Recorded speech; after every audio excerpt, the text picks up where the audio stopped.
All right, this is the after chapter discussion for all of the Roots chapters that we have so far. So Roots part 1 through part 5. Um, let's just kick it off with general impressions, and I will be hosting with Ederon today. So Ederon, how about we hear your general impression? Yeah, again, I loved all of the root chapters. It's hard to put together what come out on what day. It's all just one cohesive story for me, and I think that was the intention about it. And I loved all the build up to the Palace of Fates till we found out what it is. Um, I, especially in the last chapter, I'm a bit of an impatient blob, and I still remembering writing Mr. Wiggles in the middle of reading that I think Mersha is behaving in this Roots arc too much of an adult and not really like a kid. That it's maybe took a bit too far, and the chapter literally gave me an answer to that. What happened if Mersha is would did not go through all that shit that she did? And yeah, I really love that the chapter gave me an answer to that. Why Smasher, she has so much growth in this chapter. Oh my godness, in this Roots chapters, it was great for the character.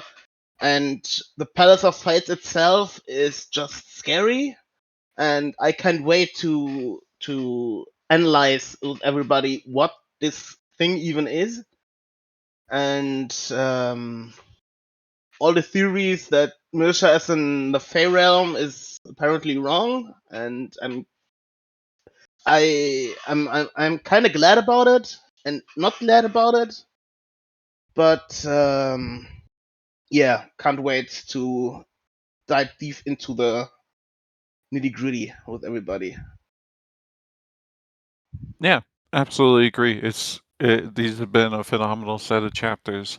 Um, I do think that the the primary reason that Marcia is acting so grown up now is because, she's been doing a lot of growing up in the last Mhm. 10 volumes, and she's dealt with so very much that, yeah, you can expect her to not be your average child anymore. She was never the average child, to be fair. Like, she's gone through so much and has bounced back Mhm. a lot, and she's never truly been um, pretty normal for children. But she's even she's just starting to grow up now. And I think quite a few people have been waiting for Marcia to grow up like this for a long time and have been wondering when she's going to stop behaving like a brat. And I think they're very happy with this. Otherwise, my general impression of these chapters is just I loved them a lot. They were fantastic and Mhm. just they're really great setup for what's to come in Rags and Mersha's arcs, and I just cannot wait to see what Mersha decides to do with the palace and the newfound roots reaching into the palace. Um, Rags, it's amazing seeing Rags, and I really liked how Mersha brought in Rags of all people because Rags, she needed this at this point in time. This was Mhm. something that would help her out the most, and Mersha just, that was a great thought process from Mersha. So yeah, I'm really loving these chapters. Anything else you wanted to add, Edron? No, no. All right, let's just go to some of the people in chat. Red Ink Quill, you wanted to give us your general impression?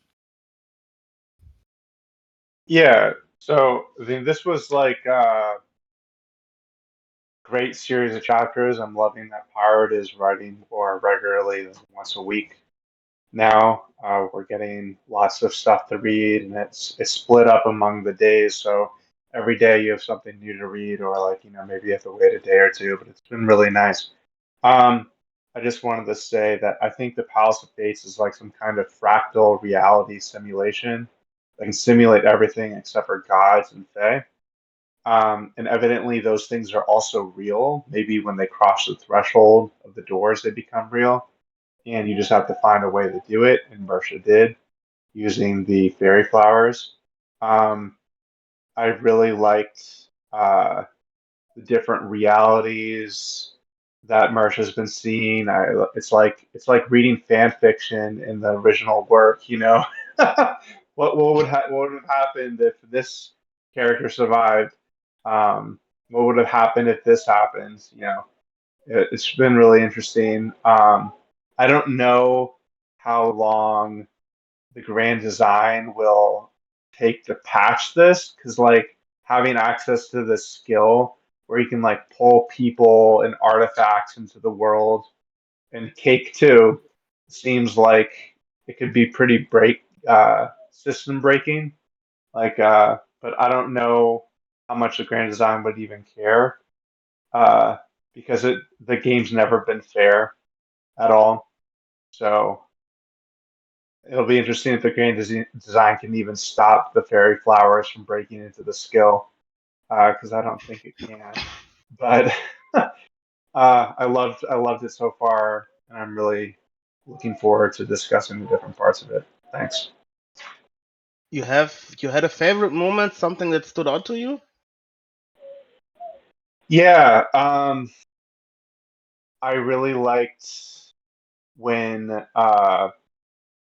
they were looking for Mersha in an alternate reality, and everyone's going crazy, and only Rags knows where to look, and Hmm. she just steadily, day by day, even when like Goblin Home is being threatened with destruction.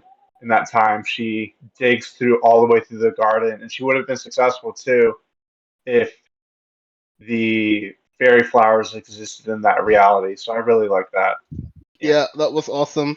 I think there was a reality where Lionette put like the death of magic of all people, and like the most powerful magicians on the world just gathering to break into a level 70 skill. I think Yeah, that was one of the. that was fun. We didn't actually get to see that happen. It was just talked about. It must Um, have been insane.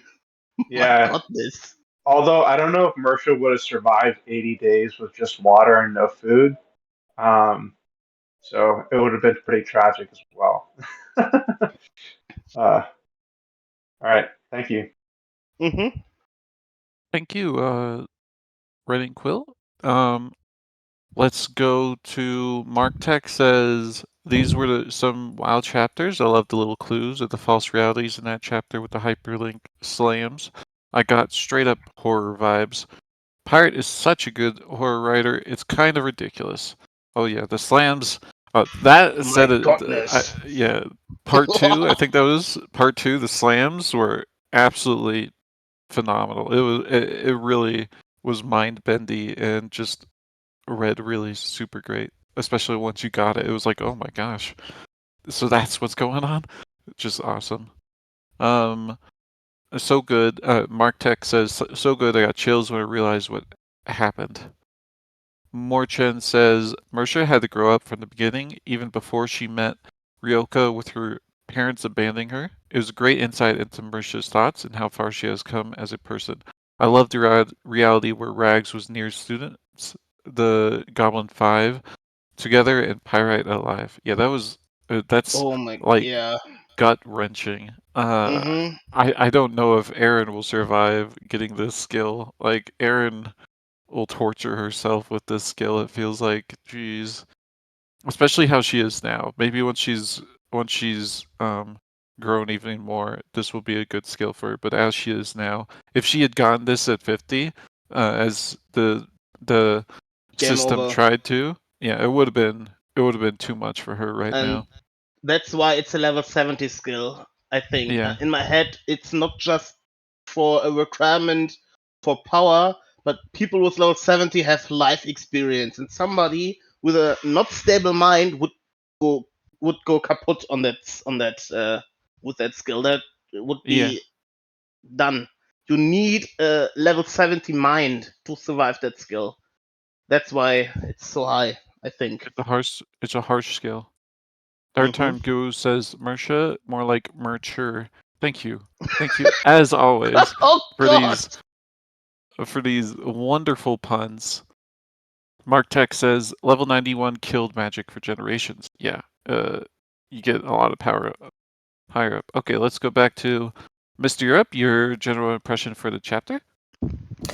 Yes, this was a great bunch of chapters. I love the slam chapters or sections where I loved when Pirate did that back in Volume 7 with the Fae stuff, and I loved it now where it realized what was actually happening towards the end. Like, I always enjoy it when Pirate goes weird with it.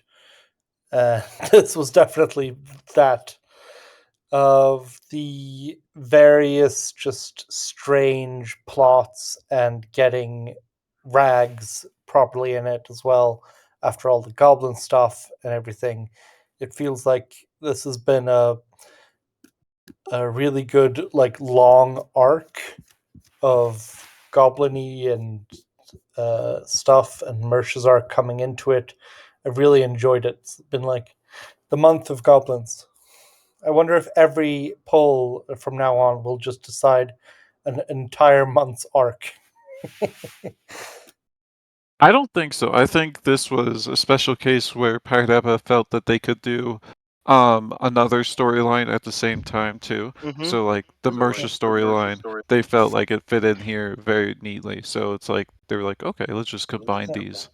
Imagine an That's entire month of mating ritual stories. oh yeah, woo! But yeah, I enjoyed the like. I really like how much this part has been just following into each other. Like we're still having the trolls coming in from the solstice chapters, and it all seems like really tight storytelling. Like this past, even though it's been like 300,000 words or something since the start of the solstice nights to here, it's been a very like good story. Um, that's a terrible way to put it, but it's been a very like well told everything and how it feeds into the rest, and yeah, just been enjoying this focus on Middle Israel. Yeah. I absolutely agree with you that this is a great storyline, and it feels like a planned, thought out storyline where Pirate Abbott knew what they wanted to go into this, and they had all these threads they wanted at the start, and they've written towards those threads, and they just kept going with it for a while, and it feels really good. I Bro, it like it a feels lot. like a stew. It feels like a Yeah. stew. You just keep adding shit. It's Yeah. keep getting good. It's amazing. Um, Edoron, anything else to add? Nope. All right, let's move on to Yash's general impressions. Yeah. So I really like this entire set of chapters. I mean, how can anyone not? Like, so Pirate teases us with the level up, with the random level up. And you know what? Now it makes sense. But here's my so I have a question. Now, if the roots hadn't been there, if Marsha hadn't found the roots, how would she probably would not in the realities where the roots weren't there, and that was every other reality except this one. How did Marsha get into the Palace of Fates? Like, the only reason she got this particular level up, when she randomly leveled up to, like, druid level 70, it was probably because um reality was being interfered with, uh because of favor and interfering with reality, right? Like, because of the roots and because of the flowers, and because now there was because now there was a simulation where Marsha was able to access the Palace of Fates. So how were all these realities where Marsha is in the Palace of Fates? How were they? How were they even being simulated when the fairy flowers are not being simulated? Does that make sense? Like, Yeah, it's a fair question. I think mostly the system is just filling in the blanks here. It doesn't know. Like, it doesn't know what is going on that caused Mersha to be able to get in there, and it's kind of having to fill in the blanks. And I think it ties into how the system is not knowing what's going on at all with the Powers of Fates, because I don't think Mersha would be able to stick around as long as she had if the system was on the ball right now. But that's yeah, for a like, discussion question.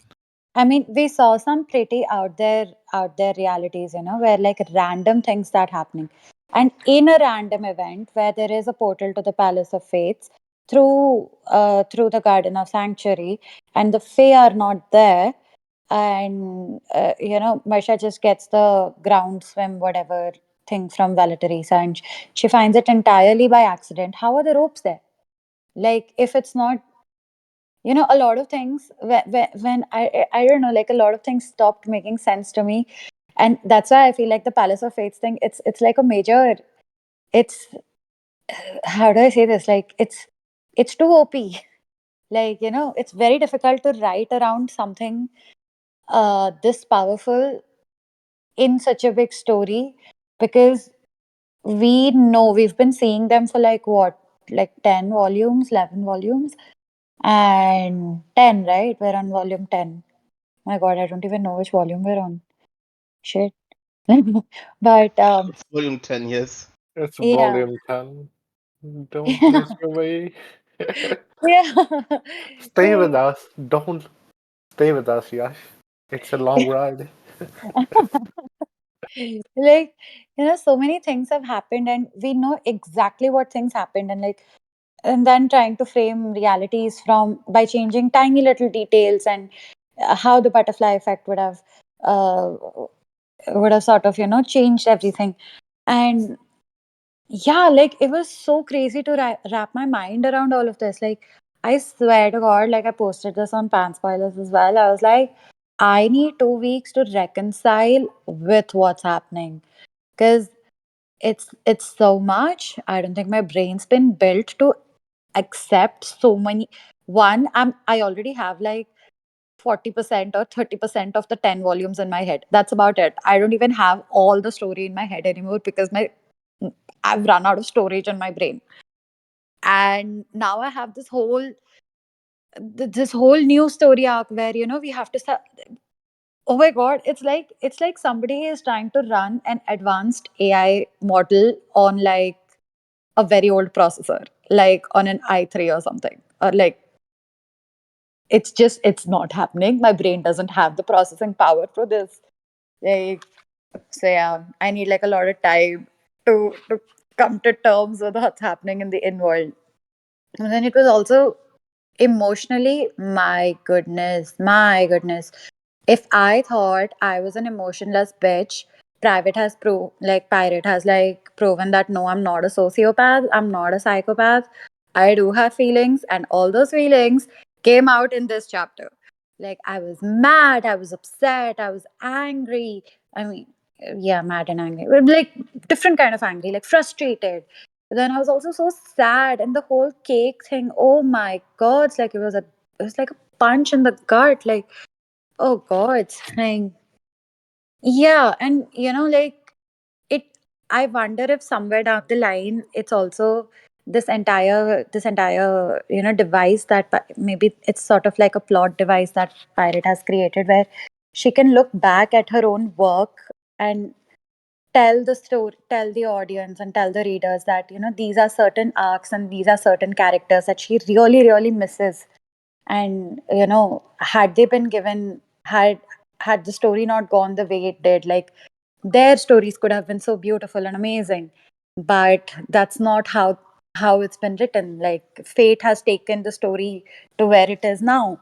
And but in if pirate could go back and if pirate could change something, like to give them all happy endings, like to wish fulfill for herself, for these beautiful characters that they've created. It would have been, yeah, it's like pirate is sort of reimagining her own story and writing fan fiction for herself, for themselves, if that makes sense. And that was really nice. It definitely made sense. It's just like the story with the with the with Pursuer and her what if scenario. Now we got another what if scenario. It's always interesting, and the feelings that you had described, it's exactly probably what Pirate wanted to create. I mean, imagine if you feel like this, how the characters must feel if they see these alternate realities. Exactly. And somewhere down the line it makes me feel as if, so this is a doubt that I really had, like GDI, right? Uh, are these simulations, are these alternate timelines? If is the GDI the same in every timeline, is the GDI different in every timeline? If so, like, will one GDI rebel against the other GDI? Like, it opens up so many questions. And And I it, think we're gonna discuss them. It's one of the yeah. questions that I want to ask is, but we're gonna come to that, I guess.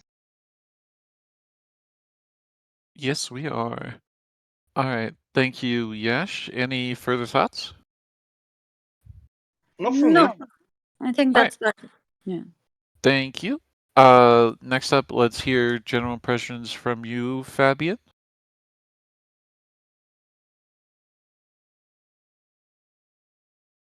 If you're trying to speak, Fabian, we cannot hear you. Hmm. They might If be you're, AFK. yeah, So we'll just move on to Bleach Soul. Fabian, if you come back and want to speak, just ping us again. Bleach Soul, how about you go? Yeah, I love these chapters. I think between the goblins chapters and the rose chapters, the plot has advanced like a lot. I think we had a lot more lore and a lot more information. So I was really happy for the advancement of characters and plot. And I also wanted, even though Marsha is 8 years old, and 10. she acts, huh? 10. 10 in our world, but I think I Ah, think yeah. it was stated as 8. Yeah, but I mean, even though, yeah, I mean, she's still a kid, but she's like maturing a lot, which is great for her character. Um, yeah, so I really liked the. I mean, I won't call it horror aspect, but it's like the dread of the old one. Hmm. Uh, and I think Pirate is really good at writing these kind of scenes. It reminds me a lot of Skinner, and the dread that that came with him. Like everybody was terrified and stuff, and they couldn't kill him. Yeah, I think, yeah, and I really really like them. I love these chapters with the advanced plot, characters, and they give us more lore and answer some questions, and of course ask many many many more. So yeah, I mean, the general impression are really really positive. I really like the short chapters and the laser focus on certain plots and certain characters. You Thank had you. an highlight? Something Uh, that stood out? yeah, my uh, my highlight would be, I mean, the slam parts where I have to jump from one page to another. I didn't even know I had to click them. But I mean, like, the highlights were, I think, the confrontation between the trolls and Rags and the old one, and just Hmm. show us how much, like, whatever they hit him, and he's not like, he can regenerate send bugs and everything. So it show us like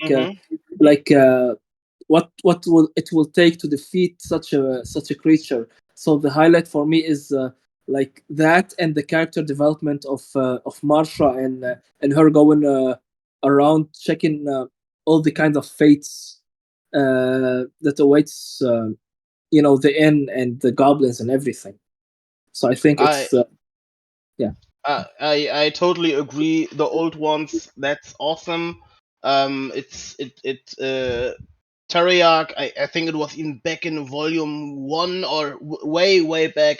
He once said that he doesn't want to go up too much to the high passes because there are things up there that even he is scared of or doesn't want to tangle with. And I I love little. Now we finally see something like this. It just shows that we have the monsters like Belavier or Escarache, but the world of the in-world is filled with so many things and mysteries and dangerous beings that it's just all of them is a mystery. Like Nias told us about the thing that if you know about it, it hunts you. It's also one of these old one, just more mysteries that the world is much larger than we think, and there are much more powerful things out there that we don't even know of yet. I love that. Yeah, I think that's also, I mean, there's always more questions. Like who? I mean, we know that the old one, this one is a Drake, and an old one at that because he was speaking Drakish and stuff. Hmm. But so it will be interesting if what will happen with the second army and all of that when everything converge. So let's wait and see what will happen. Yes, thank you.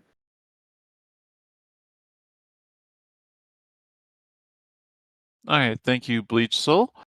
Let's read some of the comments in chat.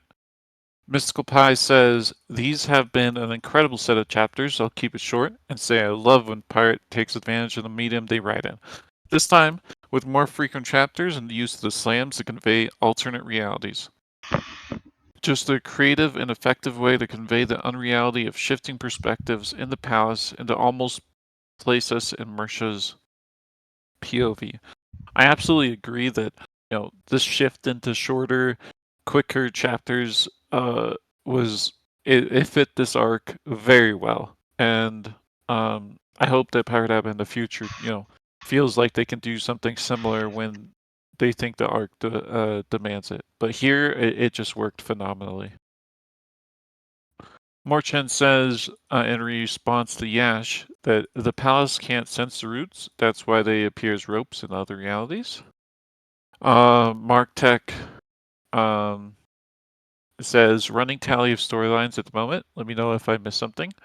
Rags and Goblin Home under attack. Mercer / Rags and Palace of Fates. Lionett in the Inn and the Giant Pile of Gold.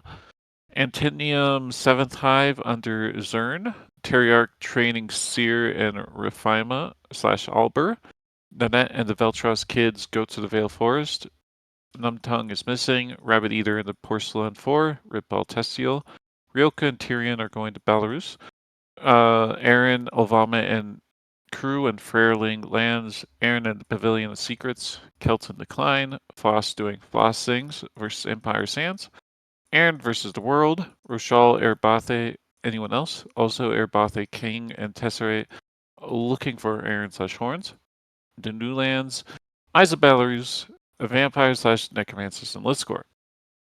Feels like this is going to be a huge world building volume, like it's set up for next volume's emotional climax. Yeah, I think this is setting up some long-term plots, this volume, Hmm. some long-term plots. We won't get the answer to all of them right away, but over time we'll keep seeing more and more of them. And now that with the list of all of the plots, there's probably still some missing. My goodness, it's a lot. Yeah, When you there's just list them definitely a lot, yeah. all up like this, it's really a lot. Holy shit. I I wonder how Pirate Epic keeps it all in their head. It's have crazy. no idea. Alright, Karma Crepe says, the other reality Mersha's she saw, in my head, started from the moment when Mersha got into the Palace of Fates. The skill didn't question how she got there, just rolled with it and generated Mersha's. Yeah, so like the skill itself couldn't figure out how Mersha got in. So it just, it generated those ropes and didn't allow anyone else in those futures. So it's like it couldn't figure it out, so it just like jury rigged a solution. Mr. Europe says maybe Palace of Fates can show us MR3s so we see all the characters getting their happy endings. Wow, Mr. Europe. Wow. Nice. Wow. You want to? Wow. Okay. Let's Next let's time, vote not for MR3. let's not think of this. Oh my gosh. Mick says, I like the idea of GDI working with other GDIs at the Mercer fucks with reality a bit more. And Mark Tech responded by saying subroutines of the GDI or will be like AI agents working together. Mark Tech also says, looks like the old one used words of power similar to Levica in the Hag Queen language. Are they tied together? Sacrifice, City of Death seems to track. I think I don't think they're that tied together because like the Hag Queens weren't in the world like at all at that point. They haven't been in the world until now, so I don't think they're related like that. But let's read Fabian's comment. They said, not sure why you couldn't hear me. I thought these chapters were incredibly well written. Even Paradaba's prose seemed to upgrade. My favorite part was Mersha watching herself. If she had gone through less hard things, it was like her mentally more mature version of herself, looking at herself as a less mature person and finding it wanting. Which reminds me of when I have a Facebook memory pop up from myself 10 years ago and I just cringe at how immature I was. I also wonder if now that Mersha has access to level 70 skill, if the system will reconsider taking away her level up. I think the skill, the level up definitely will not come. And I think the system is so preoccupied right now that it just hasn't even noticed that she's really the one controlling it. I think that's the reason why it hasn't been taken away from her. Because like once the system realizes she's accessed this and is doing stuff with it, I think it's gonna shut this down as fast as it can. Mm-hmm. Alright, let's go to the last general impression, Jotham, and then we will do first discussion question, which you can pick if you want to, Edron. Nice. Hey guys, Go ahead, if you hear an echo through my mic, let me know. I'm just on my cell phone, so let me know if you guys hear any bad echo. I think the general impression of this set of chapter is like I believe in our earlier discussion we wanted something huge to like this is like a rolling ball, like like the events have been set in motion and something's definitely gonna happen, like something's big. That is like quite exciting, like exciting to me. Like, oh my god, like something's gonna happen. Like we can come up with so many theories. I love this. Like these chapters set up so many discussion, so many rational people, like so many theory crafting. I just love it. But I think like the most special part of this chapter for me was like the loss of innocence in Mercia, like that alternate reality.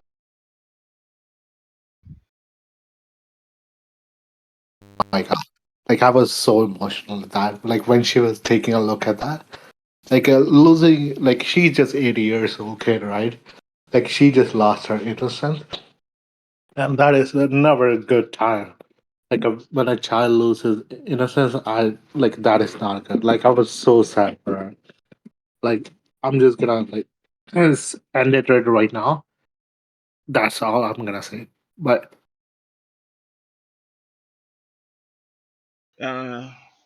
Thank you. Alright, thank you, Jotham. Yeah. Thank you. Anything to add, Edron? Nope. Alright, And Mark Tech says, every time Aaron gets a skill, I love the community theory crafting as to what the skill does, but every time Pirate manages to surprise us with an unforeseen or creative use of it. The layers, man, the layers.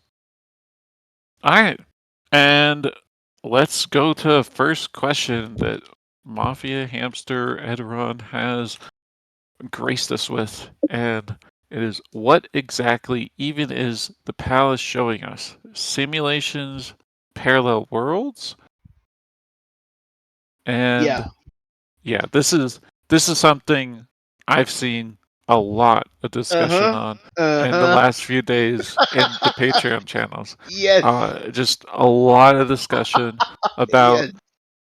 and a lot of arguments about, if these are real or if they're fake and what exactly that means. Mm-hmm. And how about, do you have a thought? Do you have something you want to share with us first, I Edron? do. Okay. I think Pirate Abba just turned Rick and Morty into in-world. I think these are not just simulations. I think they are full out parallel worlds. That's my opinion. And what we are seeing are just windows into those worlds. And that's why when the roots poke, there are obviously it's a barrier that you can't go through, but the roots are out of the system. Fey magic is out of everything, and they created a window into those parallel worlds, and that's how the cake is not a lie but a real cake. And yeah, that's All at least right. my opinion, and I am excited what everybody else is thinking about it and So why you're all wrong. I will just say that for me, it doesn't matter either way. As long as these worlds are, something that these realities, I should say, if there's simulations, as long as the grand design is giving them like uh matter and energy to move about and all of that, like as long as it's creating a full set universe there and it's not just an illusion, it doesn't Hmm. really matter to me if these are a simulation or an actual parallel reality. Like they both functionally matter the same to me in that regard. So for me, the question isn't as important as some of the other ones, but I do think it's more simulation than it is a parallel world. I think But the design is creating all of this itself, and that's part of the reason why it hasn't stopped Mersha so far, because it's incredibly overworked right now, making all these worlds and dealing with cataloging Casigna's home universe. So like all that has combined into one giant issue where it can't do anything. It can't really see how Mersha being in here and using this is completely wrong. And so it's overwhelmed itself right now. And that's kind of why I think it is a simulation rather than just looking into other parallel worlds. but if it's a simulation, how did she get the cake? The tent, the me and you skill. That's a simulation. You can't take anything out of there. But That's a different kind of simulation. That's a level, it's a lower level skill versus something that's meant for a level 70 um, Empress Sheeta. These are orders of magnitude different. is And it so, though? Is it yes, though lower level skill? It was a major ritual, and it was a combination of like Rose's editors. I forget her name, the shaman, the Knoll shaman, and the Knoll shaman was like the highest level there, but she was not above level 60 for sure. I'd maybe put her at 50, but it's just like, um, anyways, the two skills are just very different in my mind. It, it, one of the skills does not mean one of the skills doing one thing does not mean the other skill is going to function the exact same way. In my mind, these are actual realities that the grand design has created, rather than just made a simulation of, and they're not actual real. And I think that's the similar conclusion Even if they are a simulation, like I'm just saying, if this is a simulation, Mersha taking the cake out and proving to herself that this is a real piece of cake outside of the simulation shows that it still works. And, it works to bring something out. Like, even if it is a simulation. Like, if it's a parallel world, okay, that works too. But if it's a simulation that has actual substance to it. Excited what you all have to say. All right, Mark Tex says, my money is on simulations. I think the items Mersha brings back will be like quest items. Mystical Pie says, in my memory, we haven't seen anything so far in story to suggest that there are parallel realities. So I feel like the safe assumption is they are just simulations. From the GDI's perspective, they were functionally the same until Mersha started pulling things out. Also, Ryoko and No-Face suggest that the doors are based on the GDI's knowledge. I don't see how the parallel reality theory explains that. Until the last chapter, I had assumed they weren't tangible worlds. Instead, they were kind of just vision/video that the GDI was playing. The fact that it is simulating entire worlds beyond each door is frankly insane. And that's why I think it can't be just a simulation.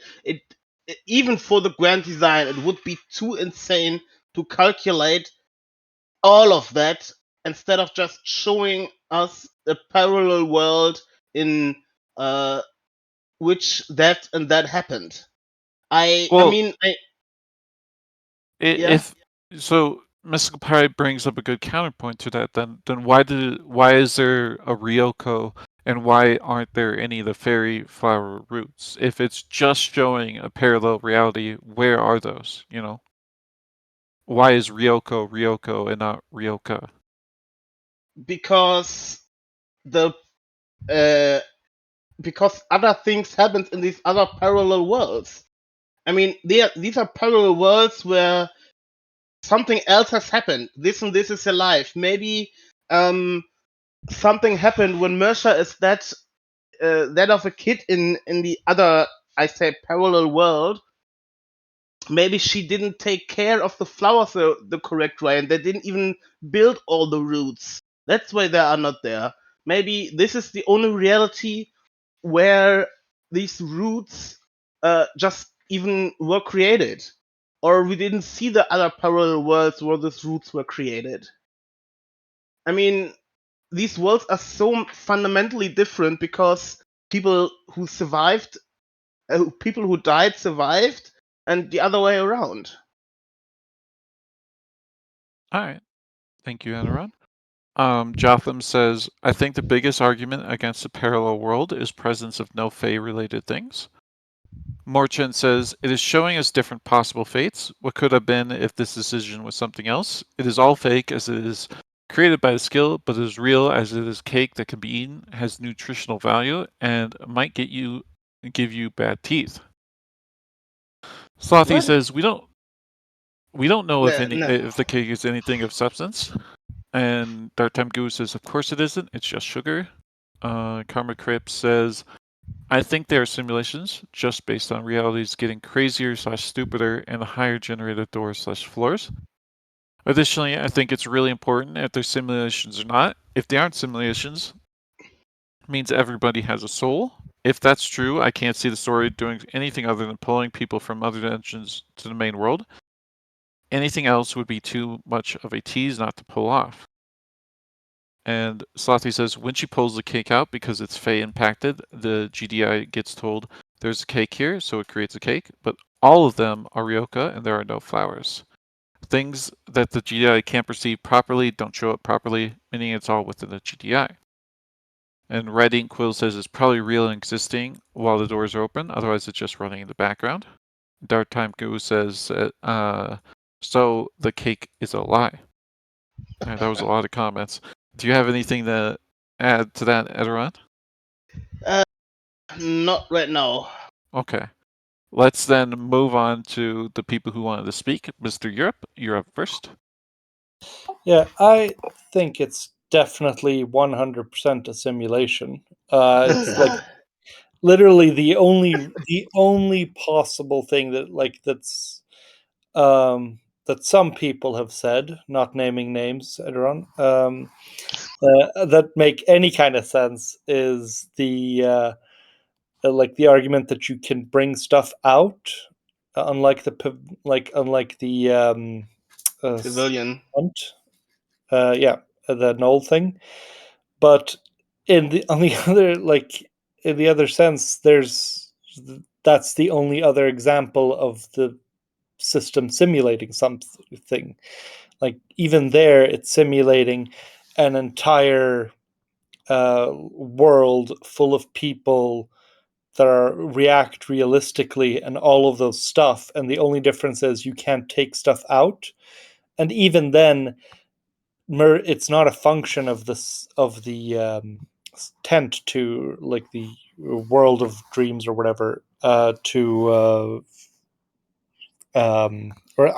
sorry, it's not a function of the palace of like fates, the doors to bring stuff out. Mersha hacked it.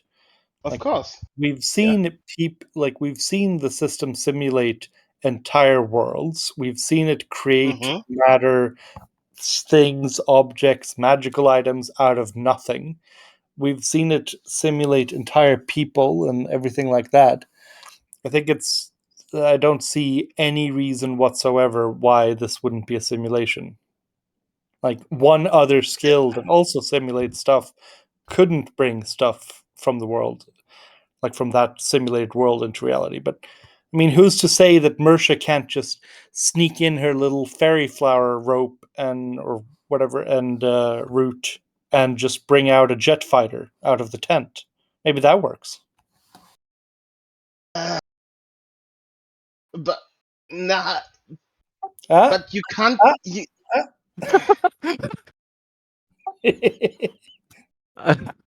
Alright. And I will think of a counter argument. Please okay, take the next person. I will okay, break this. okay. Bleach Soul. Just take your copium pump though before Oh, you. Love oh. it, love it. Alright, Bleach Soul, you're up next. Yeah. Well, I don't believe they are simulations. I believe they are different realities, like what if situation. Like when we have like what if Head Scratcher have survived, he would have become a lord. And with regards to the future, it shows like the possibilities of what will happen.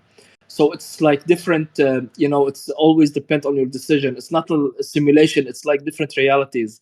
And from all the movies and series that you see about this, that's not like just like a copy of you, like just simulation. It's a different reality of what could happen. It's like I don't know, have you all watched Everything Everywhere All at Once? Is something like whatever. Yes. Yes. Yes, and it reminds me a lot of like that. Yo, spoilers, my guy. I have not watched it. But Yes, so these are different parallel worlds. I mean no, I mean like different realities. Like if you are, let's say, if you take this, let's say I take a decision right now. If I take Mm-hmm. another decision, it will Another. show you another reality. Correct. It's like like dimension stuff or whatever. I'm not sure how to explain it correctly, but if every decision like creates a new reality. It's So the I don't. it's multiverse theory.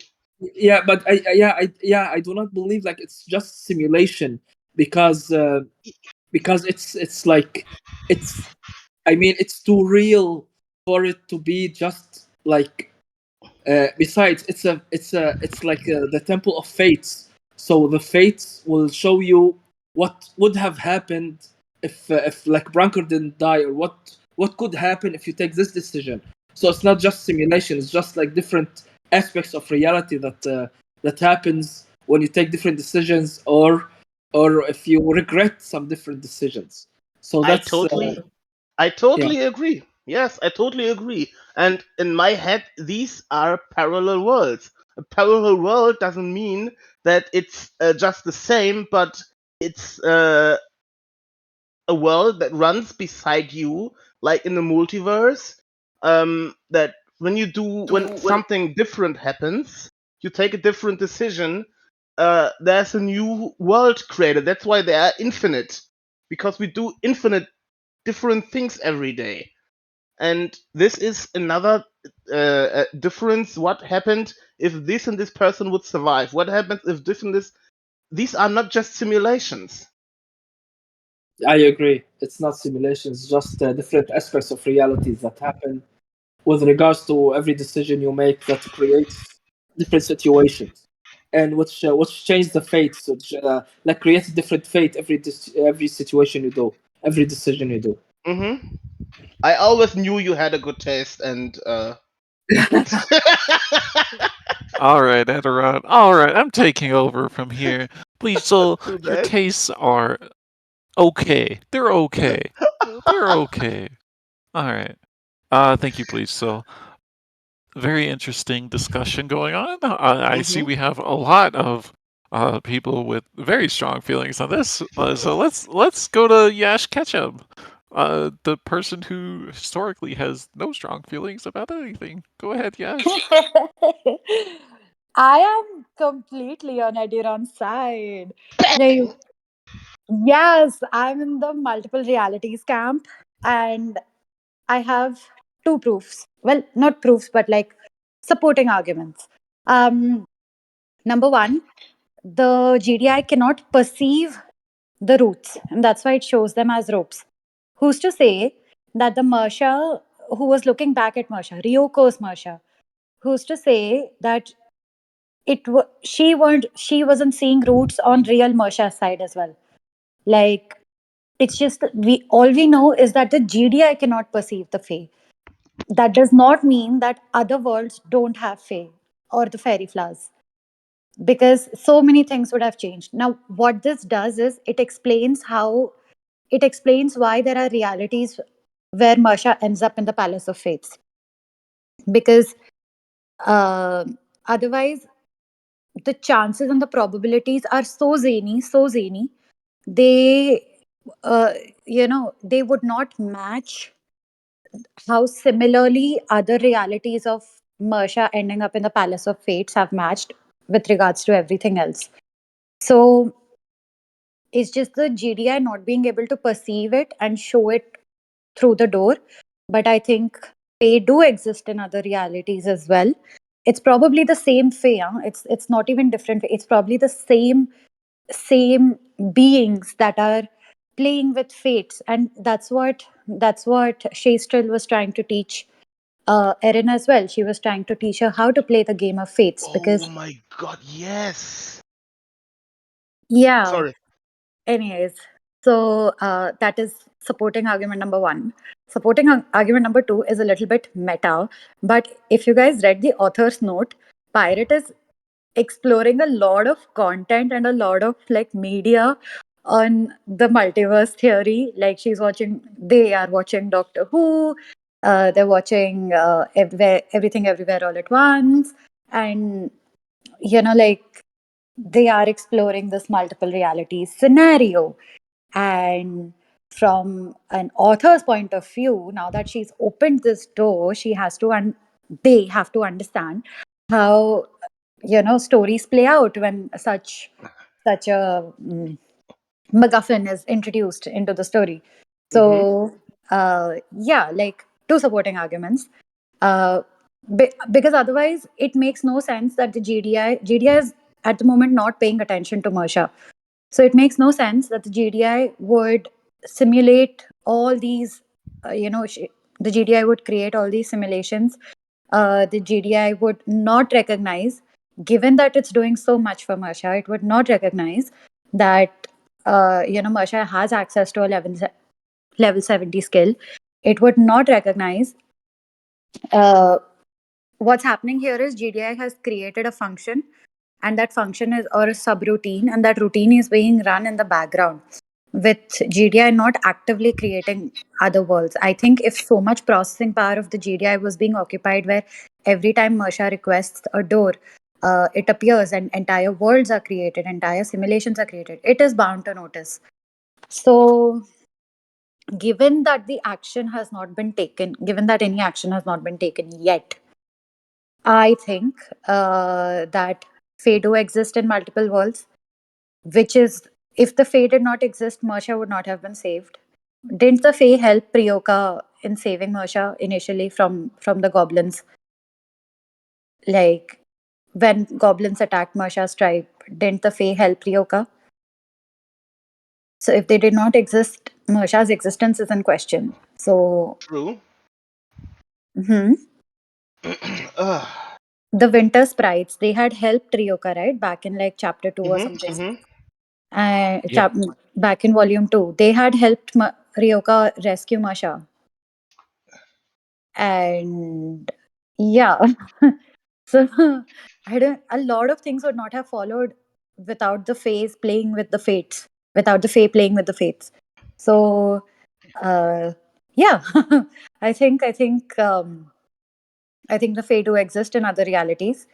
And it's just that the subroutine or the function, the module which is taking care of the Palace of Fates is not able to recognize, because the Fae were not written into the original code. So it's not able to recognize, and it's just replacing it with the next best thing. But both people on the other side, and I do think that the Mersha with the head bump, um, uh, uh, Ryoko's Mersha, she also saw roots. And she also saw ropes and not roots. So it's just an aspect of it's just an aspect of the skill, and it's definitely multiple realities. Thank you. I'm gonna go. I have a great sleep tonight. I just know it. Shut that, Ron. Oh my god. Alright, thank you, Yash. At another point in Edron's camp. Now let's go to Samu. Let's hear your thoughts on this question.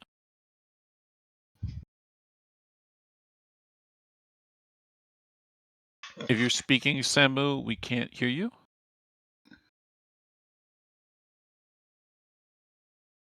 All right. We still can't hear you, Samu. I'll give you a moment. I'll just read out all the stuff I haven't read out in chat yet. Just if you want to ping me again afterwards. Slothy says, "Oh, now we can hear you, Samu. Go ahead." Okay. Thank you. So, yeah, I'm not into the multiple realities theory camp. I'm opposing it, actually, to end this or to be the last speaker on this, because of the reasons that the fates we've seen so far are all fairly limited in all they've shown us.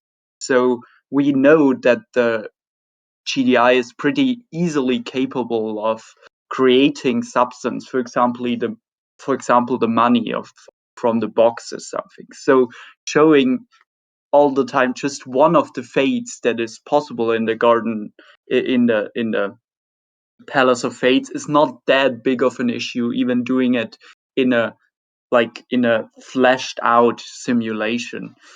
So that's not that big of an issue for it power wise. And the other things is that but we don't see much of the world. We always see just one or two scenes in those things. Most of the views were from the inn or from the battle where Rex dies, but nothing beyond that. And then there's the thing with the information of the ropes and the roots and the Ryoka and Ryoko, which tells me definitely information wise the Palace of Fates also has limits.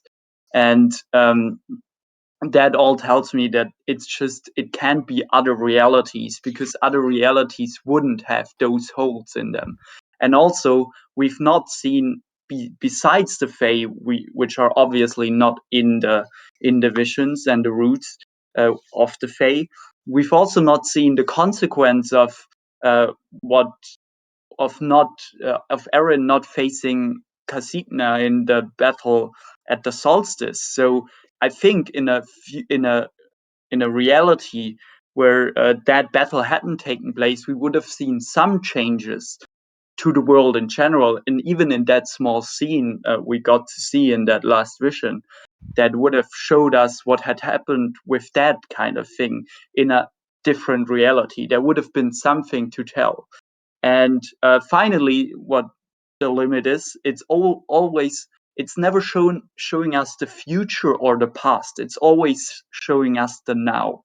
So it's just a different reality, and it depends on obviously on what the person who opens the door asks, what changes, but it's usually very limited to the pretty direct consequences of what Mersha asked. So she asked about people a happier reality now, and then it's exactly those things that made her sad were different, but nothing beyond that really. So I think that all that points to a certain limit of the things the Palace of Fates can show in those scenes. That's all. I want to argue so much, but if I start now, we're gonna be here till tomorrow. Yes, Let's go on. But oh my goodness, okay. Next one, I maybe. I can see this is definitely a very lots of strong opinions here. But thank you very much, Samu. I'll just read out the last few comments here, and then we'll move on to the next question, which I'm just going to post now. If you guys want to start thinking about it. All right. So Sloshy says things that the GGI can't perceive properly don't show up properly, meaning it's all within the GGI. Jotham says, I think in earlier story events, Death Magic was able to create realistic experiences for her audience based on her past. Slothy says, I bet that if the flowers infected the me and you skill, similar things would happen. If someone tried to bring something out, it would do the same thing. Mark Tech says, can Mersha enter the other realities or just the roots? Because if she can, that opens up a whole other can of worms. If it's just the roots, she'll need to get real good at lassoing things. Kania says, I just thought something strange. The thing closest to this we saw before was Pursua's alternate past. It seems that the seer's visions had a similar base, but in those, Ryoko was Ryoka, not Ryoko. It seemed that she was properly reproduced in those, even if there was the same thing of the Fae not being in them. Kanias, the system made a Ryoko,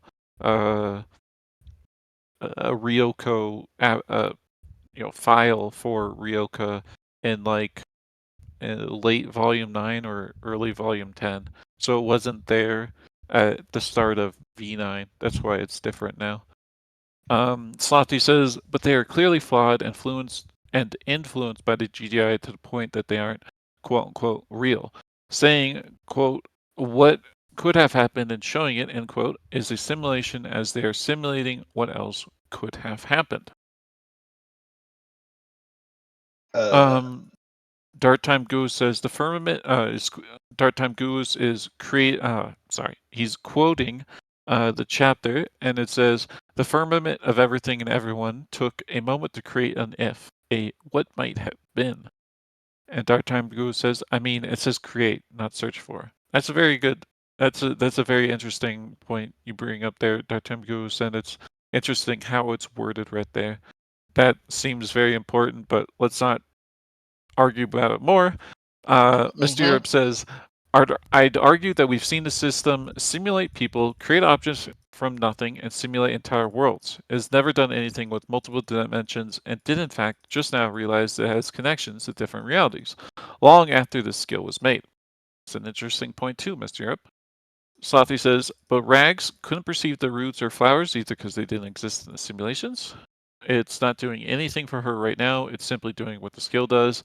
Another thing is, we don't know how much of the world is simulated. It's likely, in my opinion, a small bubble. Its inability to perceive of things has a big impact on this shown simulations, butterfly effect, and all of that. All right, Kel says, I think it's just extrapolating the possibilities based on Mersha's current reality and memory, so it just skips the whole Fae saved Mersha bit and everything up until the hypothetical of what if the siege of Liskor went differently and starts there. Which is also why Mersha can see herself in the palace and other realities too. She's there, so clearly she can be there, so it can extrapolate a future from that. Cumshot says, What a name. Personally, I believe it's similar to when the GDI made copies of Aaron and Zeldona, but on a mass scale without GDI knowledge, just reacting as they would to the prompt at the door opener, which is why no Fey anything Ryoka being Ryoko, as the GDI lists her the problem, is that blank god, forget the name, and frankly none of them deserve having their names remembered, ate the goblin souls, and Brunker most likely got his soul ate by the ruler god since Israel was his kind of territory due to Lakin, so the GDI couldn't create copies of them.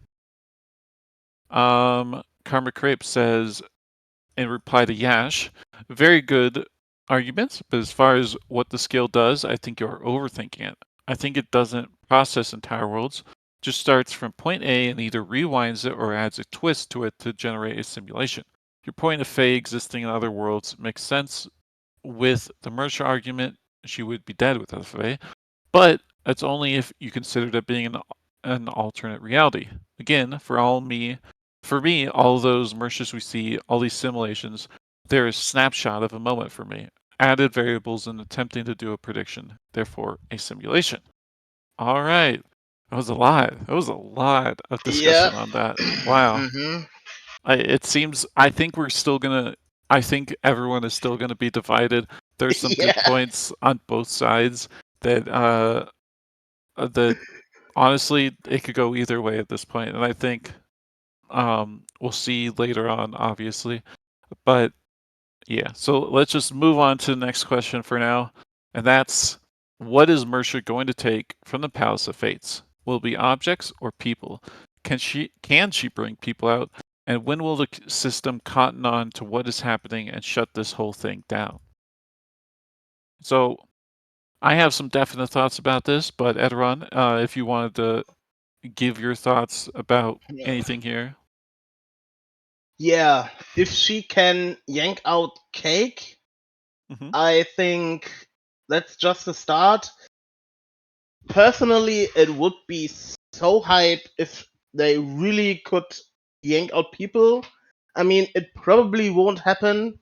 Otherwise, we're getting I don't know, best of like 5 Bronkers or whoever else could help on that moment.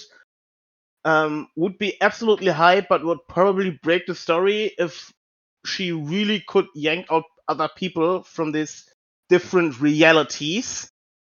So I think it's gonna be limited to non-living objects.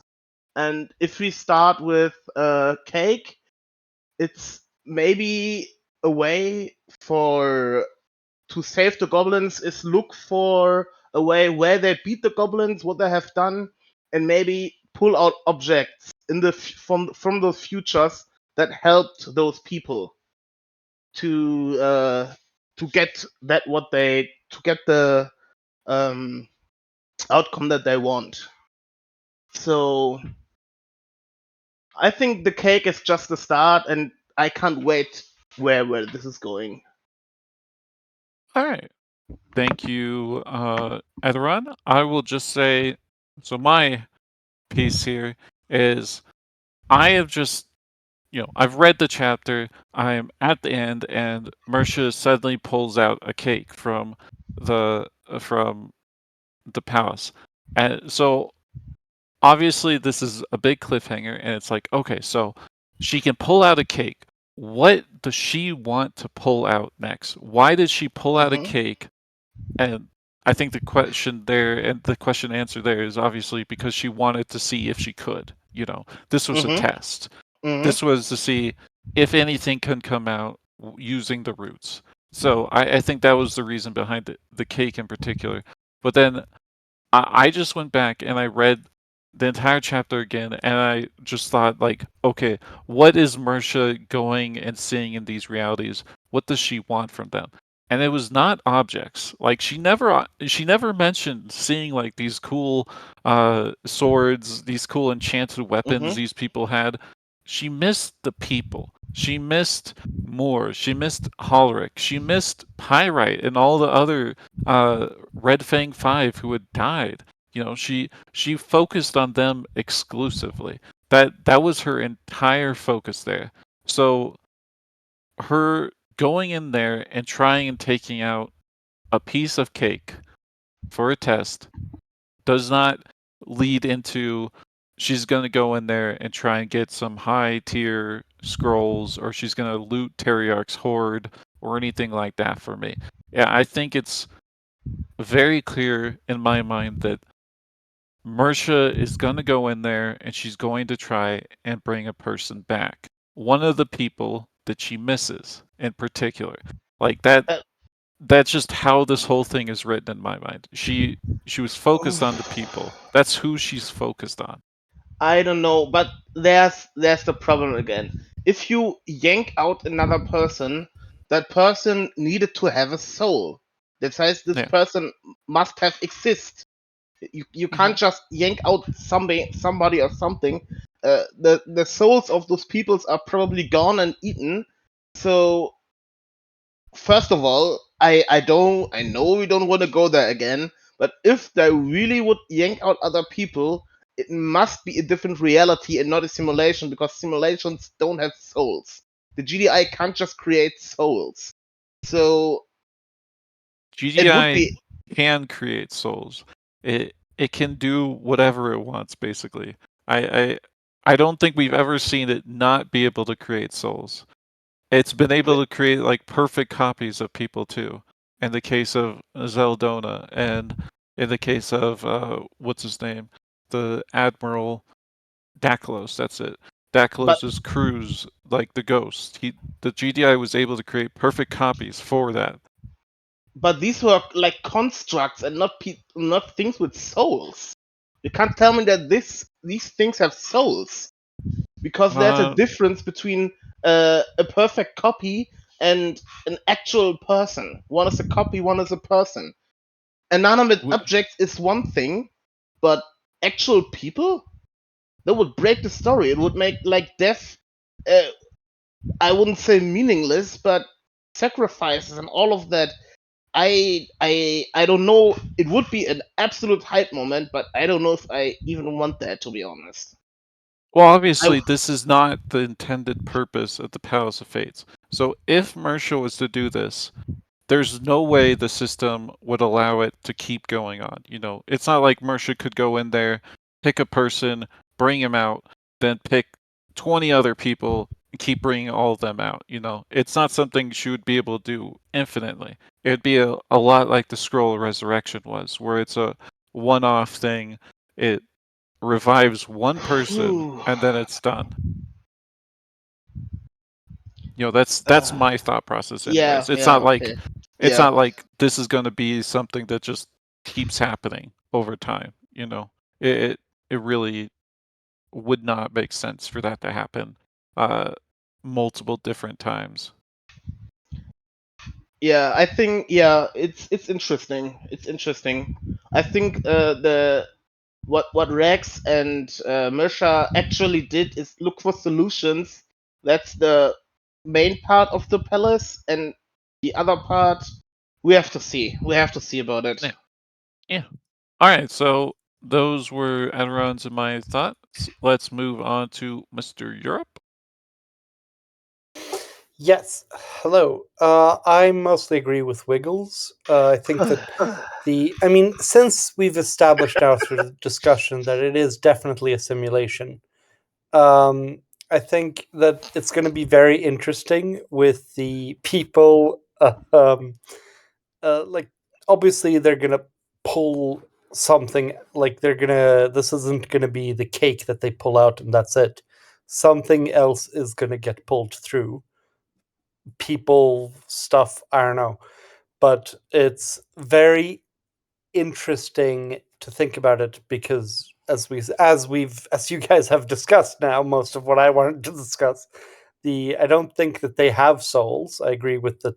They probably don't if they were to be pulled out, but I think that if a person was pulled out of this, I think it would more or less crash the system.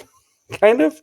Like, it would trigger some big warning that something has gone very seriously wrong, and the system would have to decide something. I think it wouldn't just delete the person and let it go on. But I also don't think that it's just gonna, like, obviously it would fix this problem, probably kick Merch out, but it's gonna be very interesting. There are so many ways this can go. I see pulling out one person being possible. I see pulling out like some smaller things being possible, but I mean, technically, she could, like, Rags and Mersha could come out of this with like 5 crowns of flower crowns. The the crown of Crown of flowers. Flowers. Yeah. Yeah, Crown of 5 Flowers. of those and take over the world. Could pull out like weird, like any crazy stuff like that, but obviously it's gonna not gonna happen. Or not permanently gonna happen. The system's gonna take those away in that case. So it's difficult to say what's going to actually happen, like what's going to get pulled out, since it both can't permanently change everything. Like, it can't just end the story by breaking the everything, but it also can't just be inconsequential. So there's going to be a line in there between, and there's so much that covers it, and so many different possibilities. It's gonna be very, very interesting, I think. And personally, I'm hoping. I think I'm the only one, but I'm hoping that Ulinde gets pulled back. You That's might grand. honestly, you might be the only one who is Yes. hoping for Yulinde. That's not a bad thing. I think she was It's done the interesting. dirtiest. I think she was done the dirtiest in the entire Solstice. Not by pirate necessarily, but like not by he was done the dirtiest because he was killed. In that case, I'd bring back Tessie. But I think that the like when she was there and she didn't want to raise her death flag, and then Jalakwa said, "No, no, you have to raise your death flag," and then she immediately died. I feel bad for her. Okay. I don't. Is Uh, this really the best time? And Jalak says, "Go do it. Tell us your hopes and dreams that will be shattered by your death." That's true. Raise your flag. All right. Thank you, Miss Europe. I do want to say that you made me think of something interesting. That once someone comes out of the simulation, reality, whatever you want to call it, that is going to be the key moment that the system is like, "Oh, what the heck is going on here?" And it will need to use the gaze of Istakenis, that tier 9 spell it has, and it'll finally understand that the roots are what's causing this, and it'll finally be like, okay, so it needs to like shut this down somehow. But I think you're right in that it would not just kill anyone that Mersha brought out or get rid of them or anything like that. It would allow them to exist because it finally understands that this is something that Mersha actually, tried to do. This is an actual accomplishment from Mersha because she thought of something that circumvented what the system had in mind for this skill, and it allowed her to do this. It's not her it's not something bad, it's an accomplishment from her. It's not cheating. It's legitimate use of game mechanics. Yes, exactly. But yeah, I think that's a good point, and I also think that if it is a simulation and they don't have any souls, and when they do come out, I think the system could create a soul for them at that moment if it needed to, if it wanted to, if it's necessary. Where did the system create? Did I miss something? Where did the system create souls? The system can create anything. Like the system is I don't know where the Let idea me that the explain it to system you, can't actually. create souls came from. So if you like Almeida's like that of ship battle, when he tries to use his skull to bring back the crew, like his old crew, right, that died. Like at that time, GDI was like, where the hell are all souls? Yeah, Like they where went the to hell is hell he? or into the afterworld. Yeah, It's something else to yank them back from there. We see that's possible from to bring people back or to yank souls back, but it's a different to bring a soul back and to create one. no, but Yes, like but there's Castigna ate everything. So he made a copy of those souls, let Castigna do whatever the hell she wants.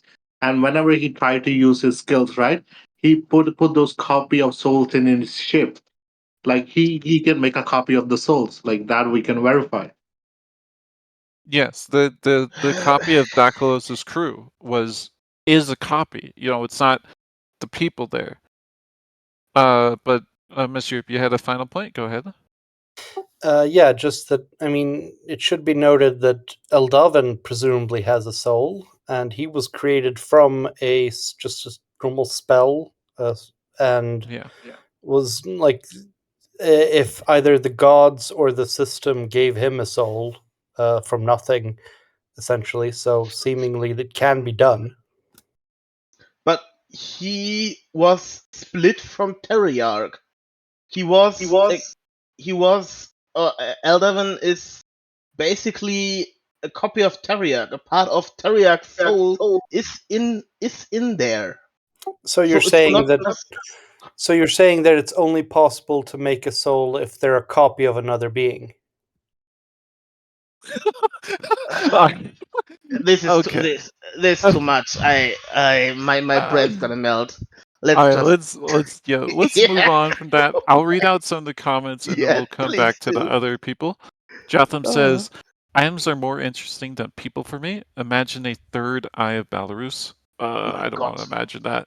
Samu says, just had a thought. Marsha stealing the cake in the quote unquote simulation also changed the simulation, so it's not like a movie where photoshopping out an item would result in no changes.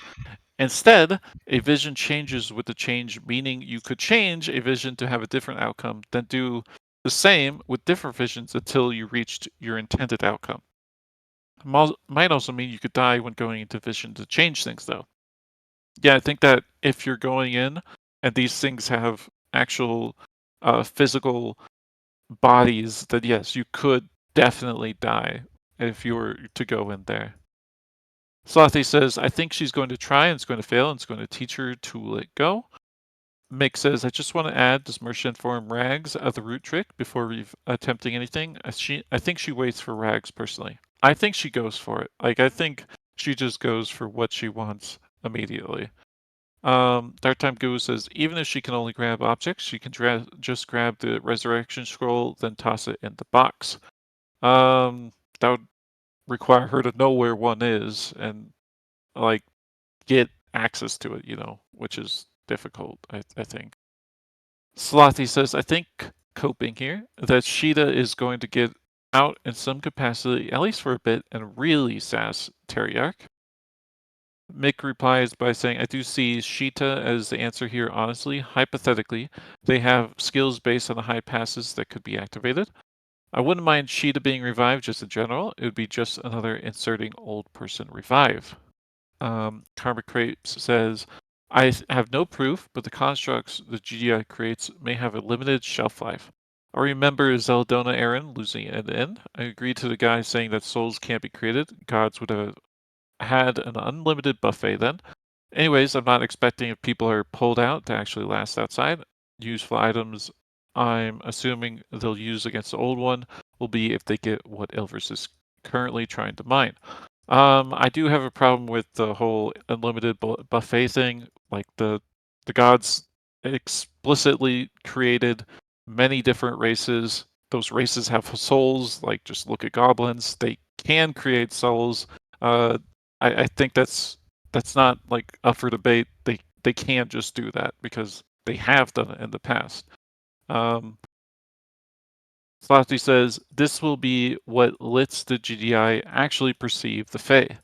And Mick says, Mercia the best cheeser in the game. Mystical Pie says, the idea that it can't create souls is from when it tries to restore the Deadlands, I think. But that's more recreating souls, not creating new ones. And yeah, that's That's different. That's recreating souls using data that it no longer had access to. And I think that is definitely different here. Slothy says, I mean, she was the god of death. Souls are her entire thing. And Karma Crypt says, you just assume that Elevin has a soul. Dark Time Goo says, no, that's the domain of the god of footwear, in reply to Slothy. Thank you, Dark Time Goos. Let's go back to the people who want to speak now. Yash, you want to speak? Hey, you jump over me, man. Oh, you're after Yash on my screen, Bleachsoul. Yeah, that's true. All right, Uh, Yash? Yeah, so I think what alerts the system, what alerts the GDI to Marsha's shenanigans is when she tries to bring out someone. I have a theory. I don't know if it holds any legs. So it's going to differ, right?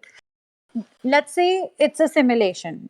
It's going to be different if it's a simulation and if it's like a real person.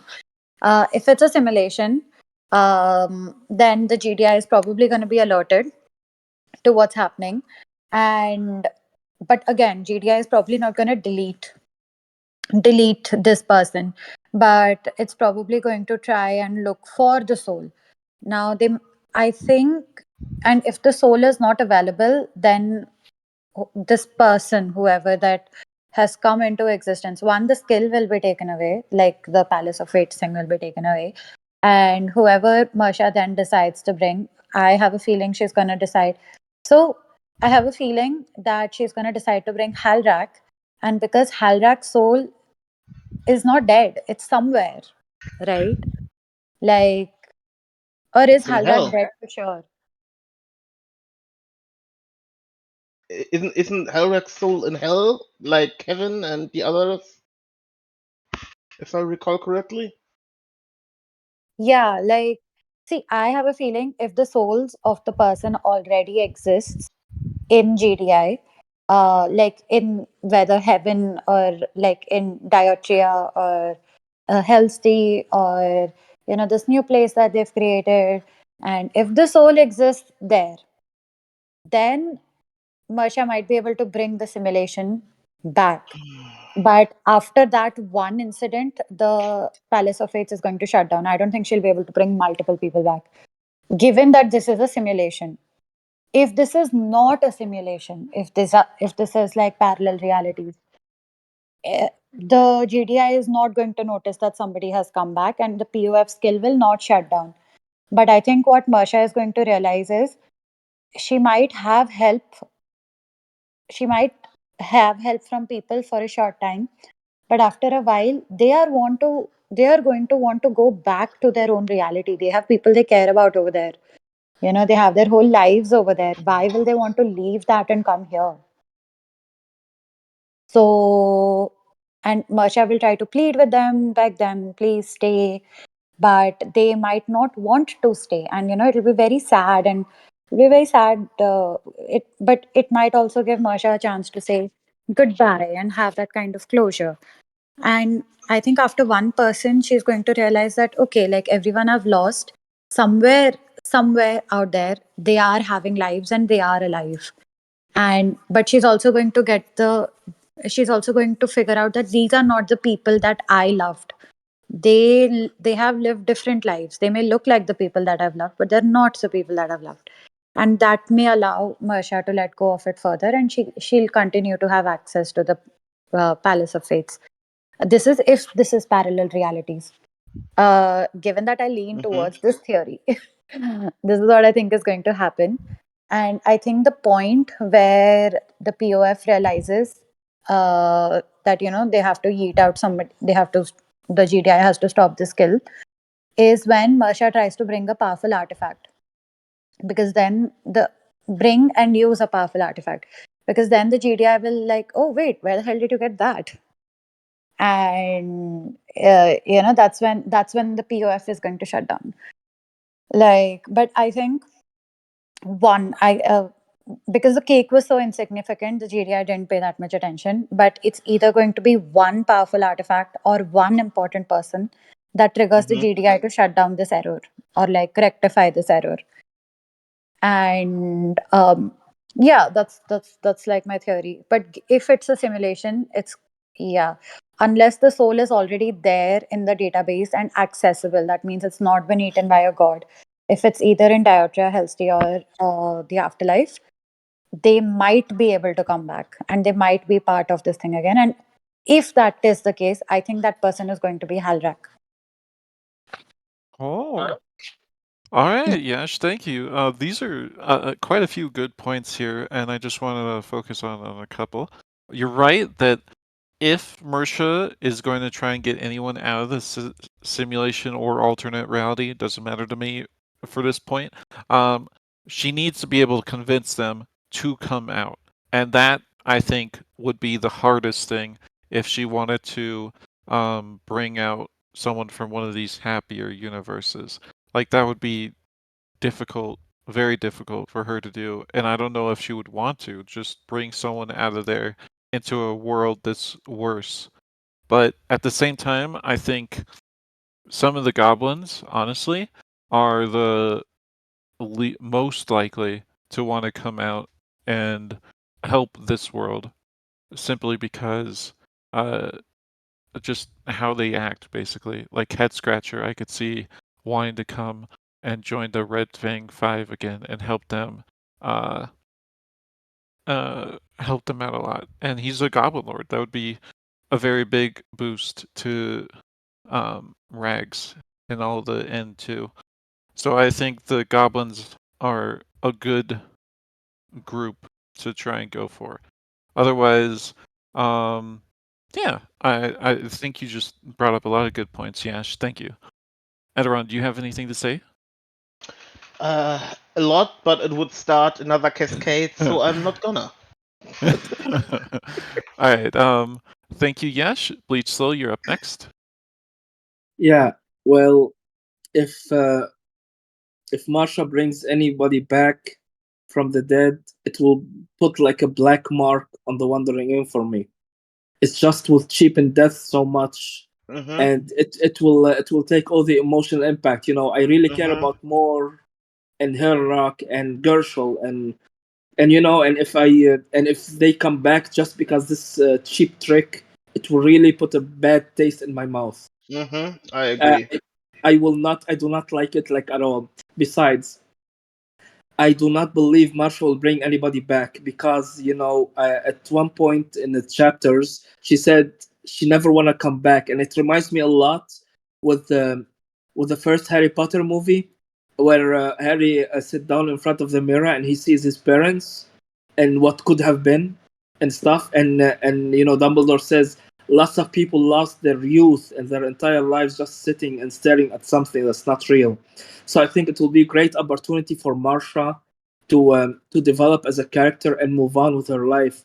Yes, she misses the people who died, but I think she will not bring anything from there because she believes that she can make her own fate. She can make Mm-hmm. things happen by herself, and uh, and she is like the master of her own fate. So I really hope she doesn't bring anything back from the Temple of Fates, because you know anything else it will be like quite of like Deus Ex Machina, and I really would not like bring some cheap instrument like some kind of a relic that destroys everything or whatever, or bring somebody back because it will really be like very cheap way to progress the story instead of giving Marsha her own what's her name? What's the name? I mean, her own, you know, yeah. I mean, like, Ability. yeah. I can't remember the word, but it's. I mean, they give her Closure? agency. You Agency. know, Okay. like give her her own agency, and she will decide her own fate. Because yeah, I do believe like this is the way forward for a good character development for her instead of just bringing back like you know always grabbing the past and regrets. Of course you do not forget the people who died, and of course the regrets are still there, but you have to move forward even with the regrets and grow and learn from them and not to Mm-hmm. repeat them again. So actually, so that's like the moral. I think that's the moral point that if at least that should be stated, because if she can bring people back or stuff, so it's just like, what's the learning there? Where is the learning there? Where is the opportunity for growth? So you can't just fix things by just going back in time and just delete them. It doesn't work like that. So I think it will be a big mistake to bring people back from the Temple of Fates or some kind of artifact or whatever. It will be like great misstep and a great like lost opportunity for Matcha to develop further as a character and define her own fate. You kind of had just hyped me up. So who are we beating right now? You gave this positive a speech. I'm hyped up. Let's do something, man. I love it. Like, I love your energy, though. Holy shit! Like, that was awesome. Good job, Bleak. So I huge can pile of totally, energy. But thank you. I can totally agree with that. We saw Mersha is the person that she is because of all the losses, because of all the hardships, and it would cheapen the story if we brought somebody back. Even if we all wanted to, it would cheapen the story. I totally agree. Yo, did everybody watch Deadpool vs. Wolverine here, right? Like, nobody has not watched it? I just want to know before. I don't want to spoil anything for anybody. Probably Still just in theaters. yeah, probably I'll don't say say it then that. if you don't want. Maybe Okay. somebody who watches the video hasn't seen it, so I would maybe Okay, need okay, it. okay. I'm gonna skip it. I will now make my point. I will just say starting 15 minutes. That's it. Okay, thank you. I will say I personally disagree with Bleach Soul because for a couple of reasons. First off, these aren't the same people.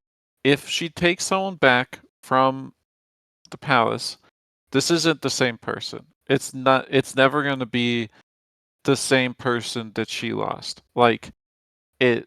That's just not what you will come back with. If she brought back Halric from a happier time, that Halric is going to be a very different person than the one who went through and went through the solstice and possibly lived. These are just two very different people there, um, and that's just an example. But also, this the thought that no one can be brought back is a thought that's from our perspective. From her perspective, she has the option, she has the opportunity to bring someone back. That this is like something real for her that she can do, that she can see, oh, this is someone I miss dearly. I want to bring them back. And that's what she wants to do. So it is an option for her. It is something she can personally do. So why wouldn't she? Um, Additionally, there is growth there. There is growth from bringing someone back and then Mersha realizing this isn't who I remember, or you're different from who I remember, and her kind of coming to terms with that. Or there's a lot of different avenues of growth here that could happen from bringing someone back. It's not a dead end where Mersha all of a sudden thinks, okay, anyone who dies around me, I can bring them back in the future. I don't think that would ever be the lesson that she learned from this. And I don't think there necessarily has to be a lesson learned here. But anyways, yeah. That's just my thought on it. Red Ink Quill, you're up next. Yeah, I just wanted to talk about Mersha's 100% going to try to bring people back, whether she's successful or not. She's definitely going to go for it. Also, other people were talking about how, bringing someone back would cheapen the story. It'll be like, I don't. I'm assuming they're talking about like superhero movies where everyone dies and then they come back and from alternate realities and just doesn't feel as impactful. But what we've seen from previous instances in the story where people are brought back, like Terriarch died and he was brought back. He's not the same dragon. He doesn't have the same connections that he had to the people that are alive in this lifetime. He doesn't remember any of them. He doesn't remember Magnolia. He doesn't remember Ryoka. He doesn't remember basically anyone. So it's not going to be like, oh, just copy paste, or undo, click on undo, and it never happened. It's going to be totally impactful. It's going to be totally different. Yash was right. These people will be missing their previous realities or simulations where they thought it was real. I think what's going to happen is she's going to bring someone back. The GDI is going to hook them up from the skills system to the larger system, right? And then it's going to notice it and it's going to patch it out, right? So it can't happen again. I think that's probably what's going to happen. Like once the GDI notices it, instead of it just being like a partition part of the GDI in the Palace of Fates, it's going to be the larger system notices it and it's going to realize what's happening, why Moerchen had those levels, and it's going to try to interact with the fairy flowers and understand them, and it's probably going to cause some huge problems with the grand design going against the Fae, the forces of the Fae again, which it seems to always lose against. Like the fairies are able to edit it to make it so that way they're not noticed by it. I think we're definitely going to have people coming back. It's going to be Pyrite. It's going to be more in one of those two. It might be Kevin. like another. I don't know if Moerchen was mentioning Kevin at all when it was looking through those realities. I guess she saw Kevin mentioned, but the big characters that she was more mentioning were Pyrite because that was the one Aaron was closest to, had the highest chance of being with romantically. So that instantly boosted Pyrite as a choice. And then also, who does Moerchen love most? It's more. It's more. I don't know if he could fit through the door, but it's got to be more. So it's one of those two. But I think Moore is going to see the flowers. He's already like a green mage. He's going to be interested in it, and he'll grab it, and he'll be led through the door. That's probably what's going to happen. And then when he does enter through the door, he'll be hooked up into the larger grand design, and the grand design will notice this, and it'll maybe take a break from reverse engineering an entire another universe, which is what it's currently doing right now. That's why this is happening. Why it wasn't shut down immediately is because the grand design is recreating from the Big Bang another universe. Right? It's copying all of that, So it'll take a break from that, and it'll focus on this, and it'll chastise Moerchen, and it'll let the person maybe exist after locking them up for a little bit. I just don't know how they're going to Moerchen bringing back one of these two characters is going to solve the old one. Right? The old one can kill Teriarch in 30% of the realities and maim him in 60% or in a much larger percentage.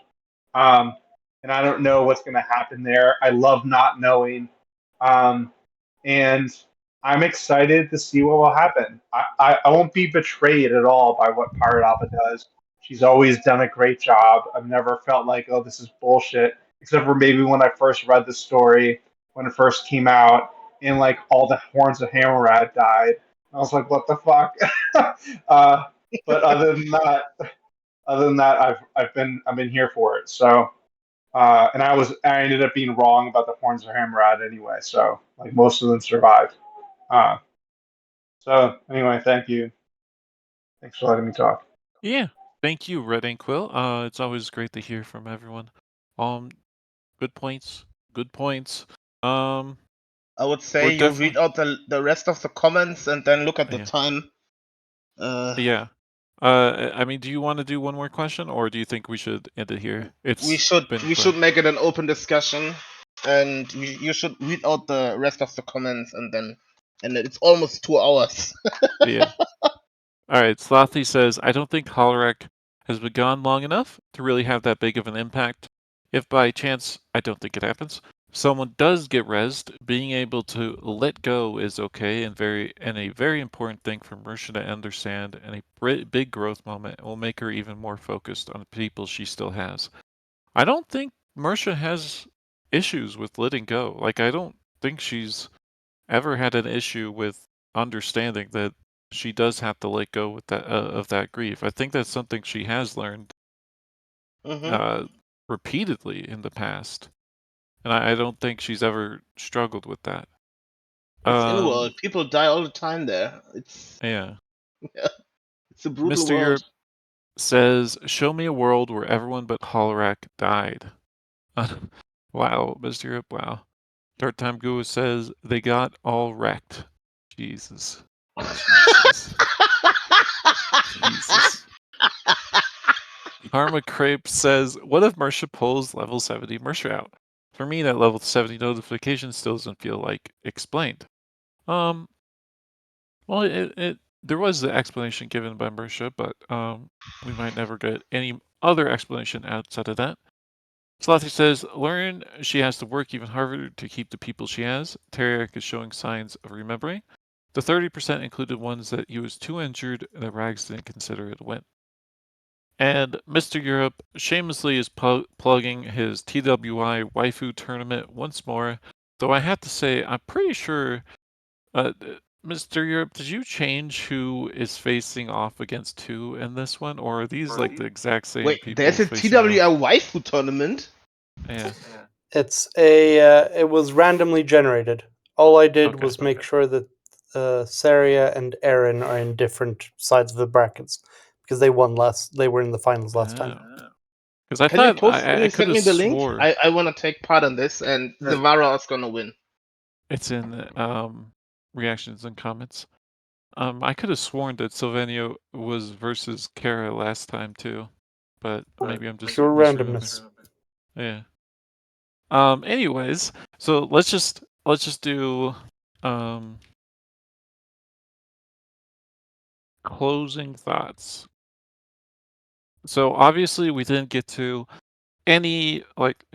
all of the stuff we could have talked about with these chapters because we had some really in-depth discussions about some of the more pressing questions people have had. So if you have any closing thoughts after this discussion, anything you want to bring up now is the time. Aderon, anything you wanted to say before we end this? Team Multiverse, you have all good taste. The rest, you know. That's all I have to say. Wow. Wow. I'm gonna be sleeping good tonight. So right after that whole copium juice, I think you will sleep well. All right, I'll just say that we didn't really cover Rags's fight against the old one at all. I just want to say I really enjoyed that, and it's amazing to see Rags kind of try and process this and try and grow from it. And also, one other thought that I had while we were having discussion, Head Scratcher is a Goblin Lord, and Oh yes. one of those alternate realities, alternate simulations. I don't care. And so that actually makes me think that Rabbit Eater is a Goblin Lord right now because just going off of like one of them is going to be a Goblin Lord at this point. So it's like if it's not Head Scratcher, I think it's Rabbit Eater. That's basically it. So I think Rabbit Eater is for sure Goblin Lord right now. I can't wait for Goblin Lord or Rabbit Eater chapters. Anyways, Yash, how about you give us your closing thoughts? In closing, I think both arguments have, like, both sides of the which is which argument have their merits. I think it's down to personal bias, and I'm personally biased towards one that everyone know of. My favorite, so something that I really took away from this entire thing, it was something that Marsha said. Like she could have brought anyone to the Palace of Fates, but she decided to bring Rags because everyone dies. Everyone eventually dies, right? And everyone has issues, but it's always okay. Not everyone dies, but okay, everyone has problems, but it's always the goblins who die. It's like, so I'm glad that Marsha has finally understood what, I mean, I'm sure she understood a long time ago, but now she's truly embodying what Erin has been trying to say. That, like, yes, everyone has their problems, and uh everyone is justified in feeling that their problems are more important, but there is one group which always, always, always suffers for no fault of their own. And maybe they should be given some due and some consideration. And yeah, like I really, really, really liked how Pirate sort of you know ingrained it, like with this, like she proved it that this story is not just about Erin. The story is about goblins, and it's in her byline. It's about, like, a girl and in and goblins, like, that was really amazing. And yeah, I was so happy with the Rianchi level ups. Oh my god. Like, I so want to see more of Rianchi. Like, I feel like we don't have, I feel like Pirate must also have felt that we don't have enough goblin characters that we care about right now. Like, most of them, initially, we had five Red Fangs, we had Garen, we had Rags, but of late, we've not been seeing goblins that we care about very much. Most of them have been relegated to like side character, roles. And but we need somebody who we can root for, and I feel like Rianchi can be that one person. And I feel like Pirate is gearing up to write more about him, or maybe he just stays a side character, doesn't matter. But someone lovable, a goblin character that we truly, truly love. And I love. Gothica.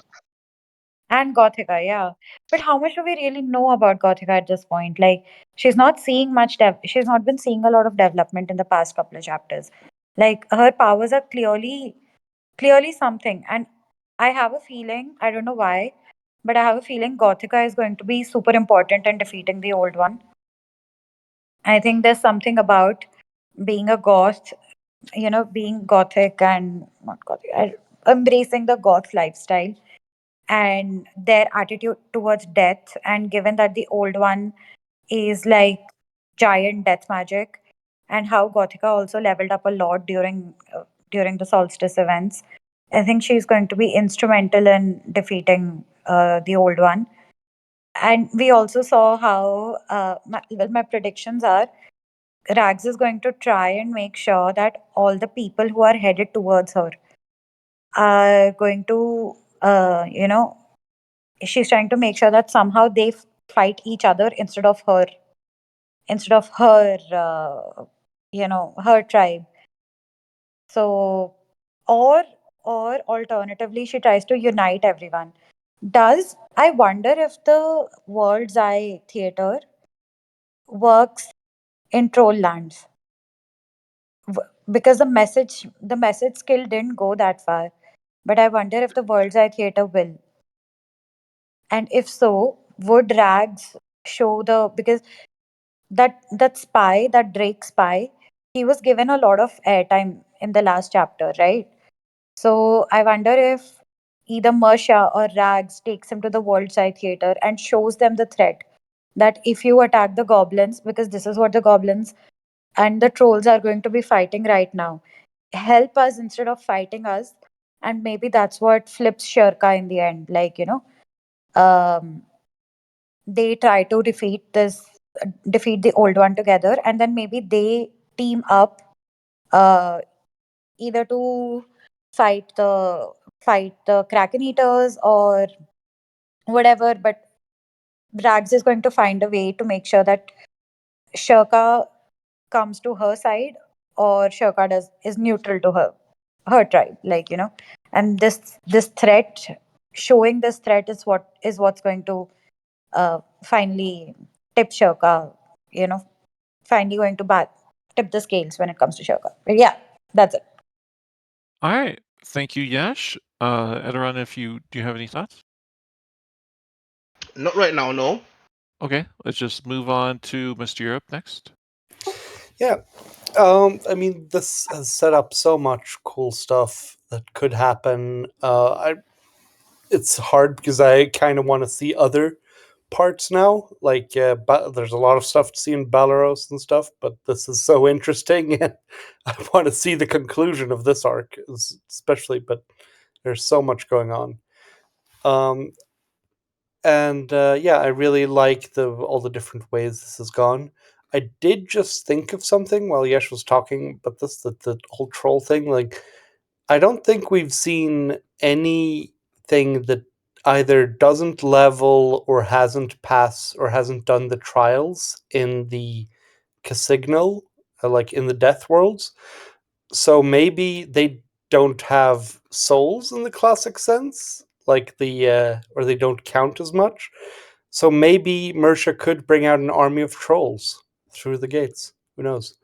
Anyway, this is all set up for my idea that the big hairy things that Mersha is going to bring through is that Mersha saw Rags yell at through one of the doors is all either an army of inter-simulationist Mershas or a giant army of what if Sarient lambs were really buff and strong, and that's what she's going to bring through the gate to help destroy the old one. All right, thank you for your crack theory there, Mr. Europe. Those big white things that live in mountains and icy areas couldn't be Yetis. They're just Mershas.